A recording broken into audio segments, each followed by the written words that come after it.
of pancreatic juice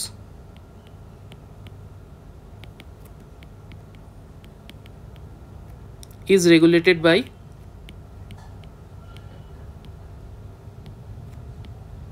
देखिए दो factor है, पहला है नर्वस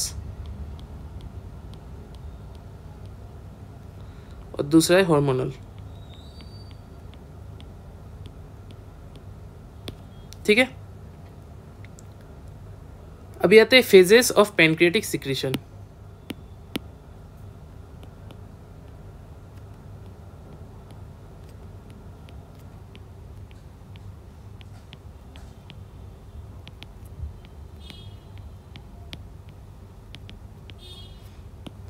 देखिए इसका 3 फेज होता है। ठीक है, पहला है सेफलिक फेज,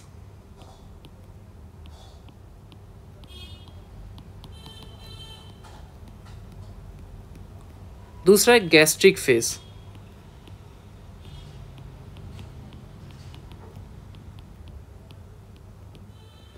और तीसरा है इंटेस्टाइनल फेज।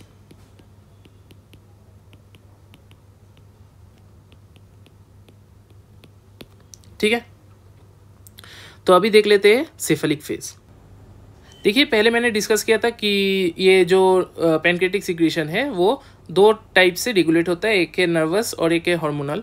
तो ये जो सेफलिक फेज है वो नर्वस मैकेनिज्म से कंट्रोल होगा। ठीक है, सो रेगुलेटेड बाय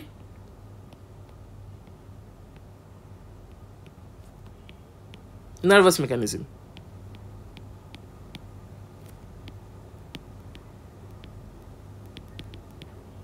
ठीक है, और ये क्या होगा, नर्वस मैकेनिज्म अंडरलाइन कर देता हूँ, ये नर्वस मैकेनिज्म।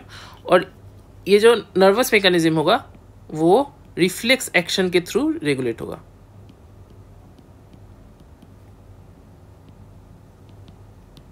ठीक है, रिफ्लेक्स एक्शन, रिफ्लेक्स एक्शन। ठीक है, और इस फेज के दौरान total 20% of pancreatic juice secrete होता है। ठीक है, तो लिख लेते हैं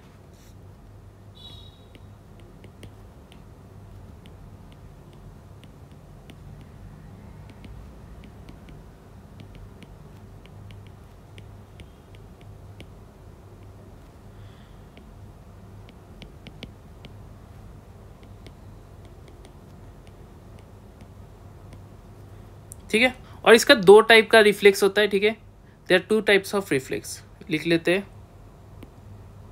2 टाइप का रिफ्लेक्स होता है, एक है कंडीशनल और दूसरा है अनकंडीशनल। तो अनकंडीशनल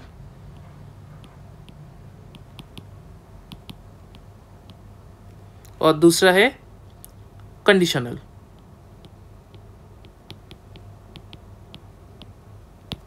ठीक है,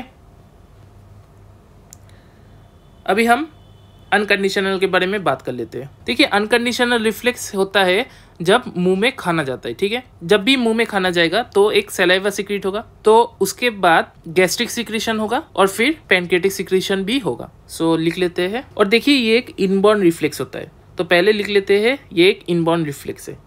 दिस इज एन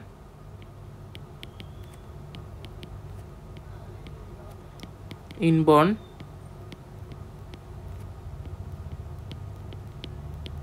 और इनबॉर्न रिफ्लेक्स क्या मतलब क्या होता है, बाय बर्थ जो रिफ्लेक्स होगा वही इनबॉर्न रिफ्लेक्स होगा। ठीक है, तो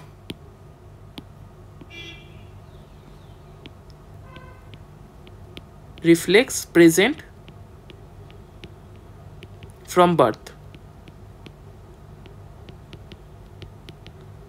ठीक है, और इसमें क्या होगा, देखिए पहले मुंह में खाना जाएगा तो फूड प्लेस्ड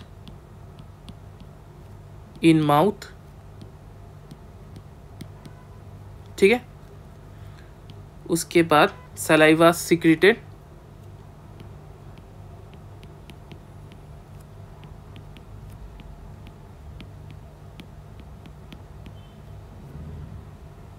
उसके बाद गैस्ट्रिक एंजाइम सिक्रेटेड,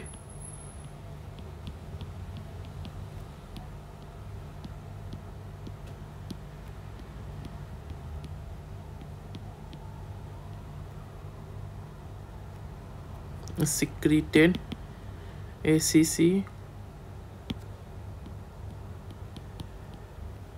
उसके बाद pancreatic juice secreted.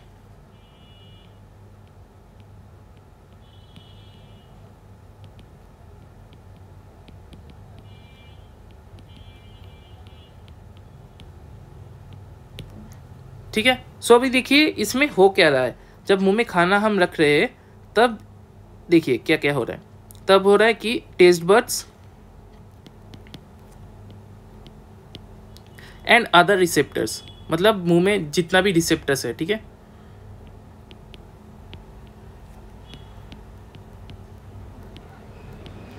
Gate stimulated.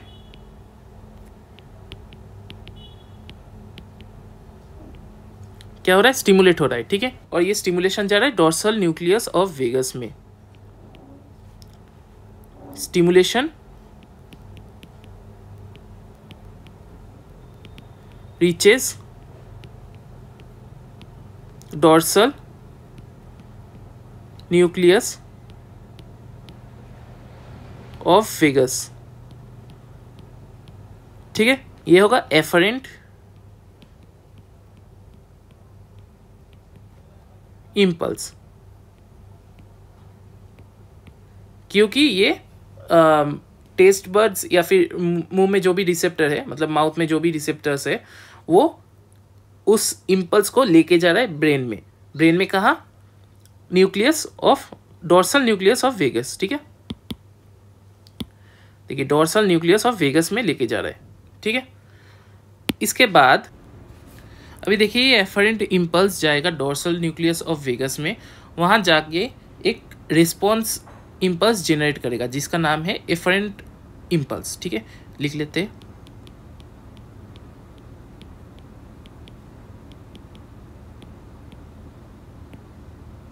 ठीक है, एफरेंट इम्पल्स। और ये कहाँ जाएगा, जाएगा पैनक्रियाटिक एसिनाई में,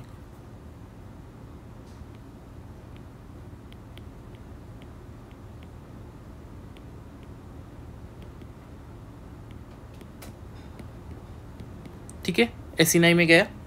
और ये जो नर्व फाइबर्स के थ्रू गया वो है वेगल एफरेंट नर्व फाइबर्स, ठीक है। तो ये जो है ये है vagal efferent nerve fibre,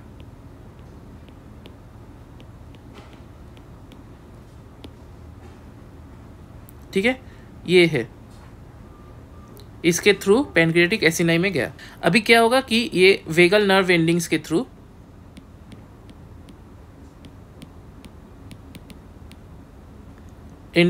acetyl कोलाइन release होगा, ठीक है।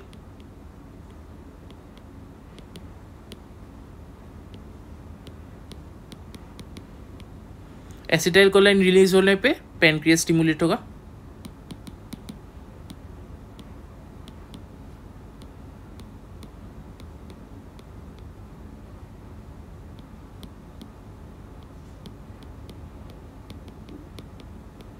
स्टिमुलेट्स पैनक्रियास फॉर सिक्रीशन, ठीक है। अभी नेक्स्ट आ जाते हैं कंडीशन रिफ्लेक्स में। देखिए कंडीशन रिफ्लेक्स एक एक्वायर्ड रिफ्लेक्स है, तो पहले लिखते हैं एक्वायर्ड रिफ्लेक्स, ठीक है, एक एक्वायर्ड रिफ्लेक्स है। और ये क्या होता है कि ये मुंह में खाना होने से ये ट्रिगर नहीं होता है, ठीक है। ये पहले से ही, जैसे फॉर एग्जांपल आपने कुछ खाना देख लिया या फिर आपने किसी खाने के बारे में सुन लिया या फिर आपने किसी खाने का स्मेल कर लिया, तो उस वजह से जो भूख लगता है तो क्या होता है कि एक तो मुंह में पानी आ जाता है, ठीक है, अच्छा खाना सुन के या फिर देख के। तो वही ये चीज़ है, यही वो कंडीशन रिफ्लेक्स है। तो लिख लेते हैं कि क्या क्या कंडीशंस ट्रिगर हो सकता है।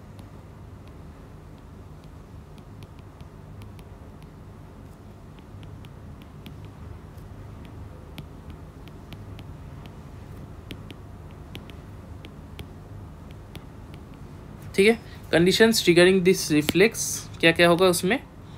देखिए पहला है साइट,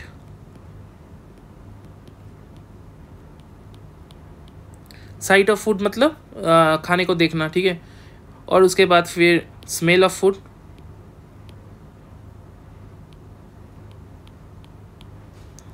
उसके बाद हियरिंग अबाउट फूड,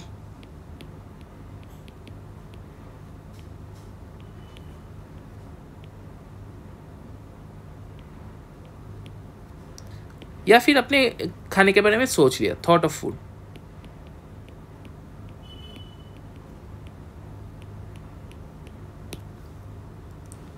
ठीक है। अच्छा, इसका देखिए, इसका ट्रांसमिशन कैसे होगा अभी। देखिए, सेंस ऑर्गन, सेंसरी ऑर्गन से, सेंसरी ऑर्गन से लिख लेता हूँ, सेंसरी ऑर्गन्स से स्टिमुलस जाएगा, ठीक है, स्टिमुलस जाएगा, ये हुआ स्टिमुलस। स्टिमुलस कहाँ जाएगा, सेरिब्रल कॉर्टेक्स में।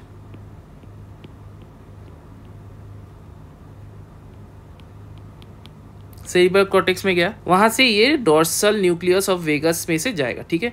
सो pass through dorsal nucleus of vagus.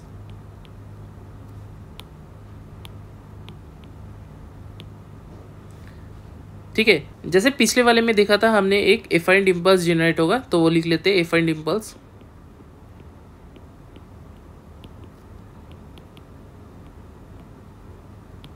ठीक है, और ये एफरेंट इम्पल्स कहाँ जाएगा, सेम पैनक्रियाटिक एसिनाई। और ये किसके थ्रू जाएगा, efferent bundle of vagus nerve.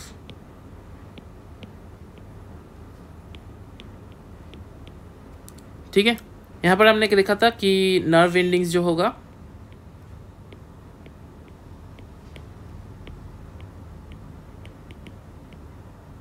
Secret acetyl कोलाइन,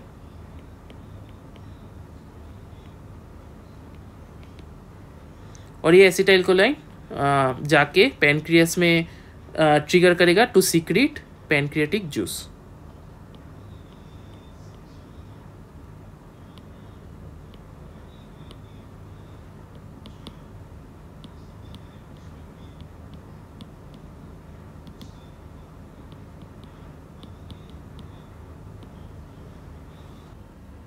देखिए, अभी आ जाते हैं गैस्ट्रिक फेज में, और ये वाला फेज कंट्रोल करता है हॉर्मोन्स, ठीक है। सो हार्मोनल कंट्रोल होता है इसमें, तो लिख लेते हैं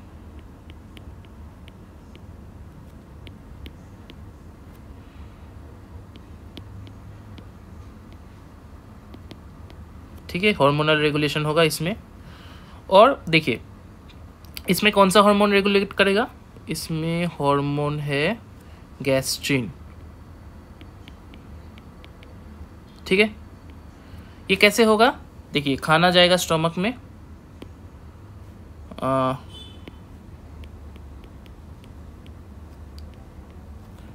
स्टमक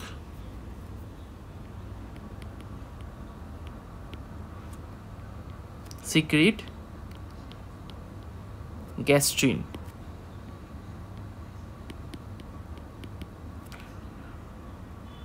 और फिर पैनक्रियाटिक जूस रिलीज होगा।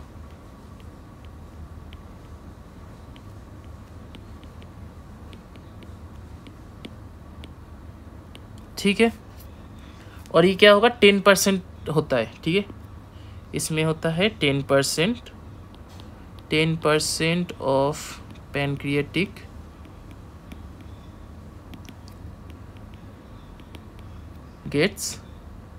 Juice gets secreted.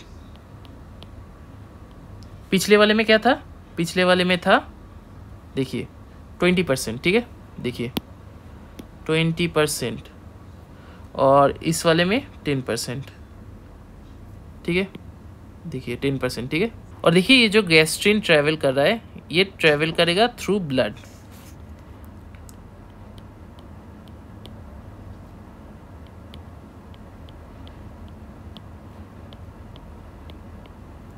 ये गैस्ट्रिन हार्मोन, ठीक है।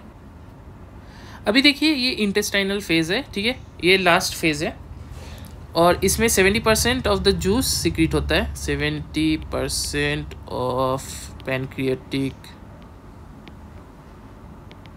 जूस गेट्स सिक्रीटेड, ठीक है, 70%। पिछला तो मिला के 30% हुआ था और ये वाला मिला के 70%, ठीक है। तो 100% जूस हो गया, ठीक है। एक और ये भी एक हार्मोनल कंट्रोल है, ठीक है, ये हार्मोनल कंट्रोल होगा, हार्मोनल रेगुलेशन, ठीक है। और ये कब होता है? देखिए जब स्टोमक से काइम निकलता है, काइम निकलता है, निकल के इंटेस्टाइन में जाता है, तब ये होता है। So stomach's chyme enters into intestine, तब ये होता है, ठीक है। और देखिए इसमें बहुत सारा मेनी हॉर्मोन्स आर सिक्रीटेड, बहुत सारा हार्मोन सिक्रेट होता है, ठीक है। उसमें कुछ होता है इनहिबिटरी, कुछ होता है स्टिमुलेटिंग, ठीक है। तो कुछ होगा स्टिमुलेटिंग हार्मोन,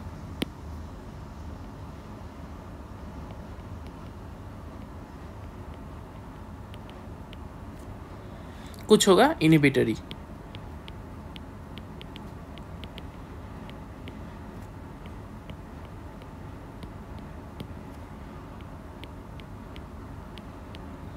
स्टिमुलेटरी मतलब जो स्टिमुलेट करेगा पैनक्रियाटिक सिक्रीशन को। सो वो होगा सिक्रीटिन और कोलेसिस्टोकाइनिन,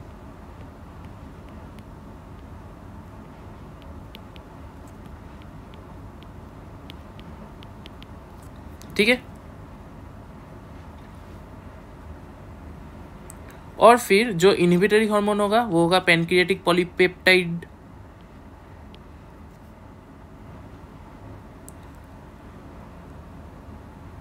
और जो इनहिबिटरी हार्मोन होगा वो होगा पैनक्रियाटिक पॉलीपेप्टाइड,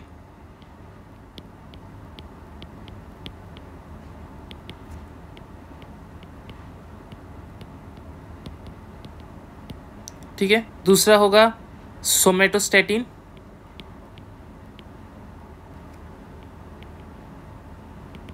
इसके बाद होगा पेप्टाइड YY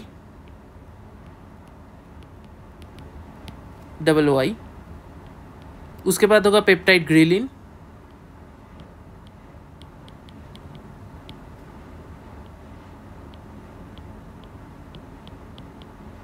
उसके बाद होगा पेप्टाइड लेप्टिन,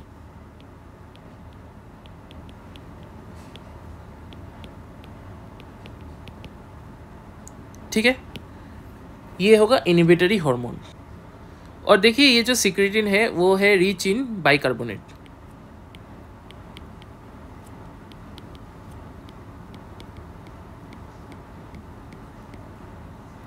ठीक है। और ये जो कोलेसिस्टोकाइनिन है ये है रिच इन एंजाइम,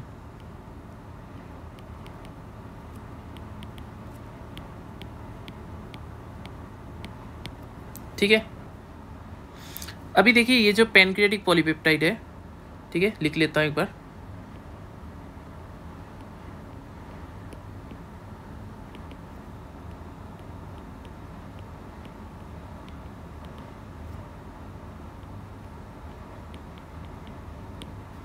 ये जो पैनक्रियाटिक पॉलीपेप्टाइड है वो सिक्रीट होता है PP sales,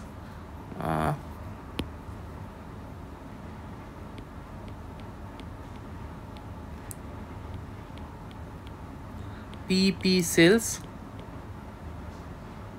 of islets of Langerhans of pancreas, ठीक है। अभी दूसरा जो ये है सोमेटोस्टेटिन, सोमेटोस्टेटिन लिख लेता हूँ।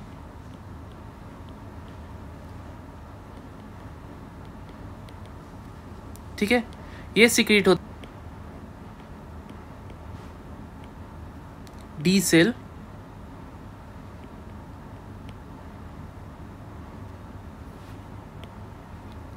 D cell of islets of Langerhans,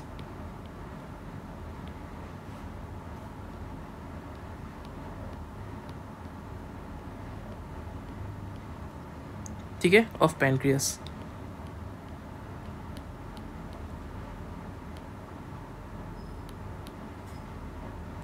ठीक है, और पेप्टाइड वाई वाई लिख लेता हूँ, पेप्टाइड वाई वाई।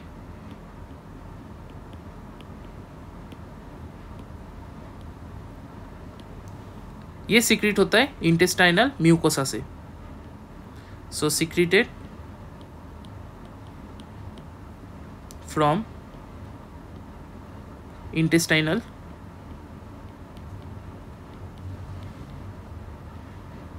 म्यूकोसा। ठीक है, तो यहाँ पर ख़त्म होता है आज का वीडियो, जहाँ पर हमने देखा रेगुलेशन ऑफ पैनक्रियाटिक सिक्रीशन, और वहाँ पर देखा हमने phases, cephalic phase, gastric phase और इंटेस्टाइनल फेज। सेफेलिक फेज में हमने देखा कंडीशनल और अनकंडीशनल रिफ्लेक्सेस। ठीक है, अनकंडीशनल मतलब जो कि इनबॉर्न होता है, ठीक है, जो कि मुंह में खाना जाने से जो सलाइवा सिक्रीशन होता है उसको हम बोल सकते हैं। ठीक है, और फिर एक और होता है कंडीशनल रिफ्लेक्स, जो है एक्वायर्ड रिफ्लेक्स। ये होता है तब जब हम अच्छा अच्छा खाना सूंघते हैं या फिर देखते हैं या फिर सुनते हैं या फिर हमारे थॉट्स में आते हैं, तब ये ट्रिगर होता है। ठीक है, ये रिफ्लेक्स ट्रिगर होता है। फिर आता है गैस्ट्रिक फेज, जब खाना स्टोमक में जाता है तब ये रिफ्लेक्स ट्रिगर होता है। ठीक है, और फिर इंटेस्टाइनल फेज, और इंटेस्टाइनल फेज सबसे ज़्यादा होता है जब ये इंटेस्टाइन में काइम घुसता है, तब ये होता है, और ये 70% होता है। और गैस्ट्रिक फेज में 10% होता है, और फिर सेफेलिक फेज है उसमें 20% होता है। ठीक है, ये वीडियो मैंने थोड़ा नए तरीके से करने का कोशिश किया हूँ, और आपको ये अगर पसंद आता है तो आप बोल सकते हैं, अगर नहीं पसंद आता है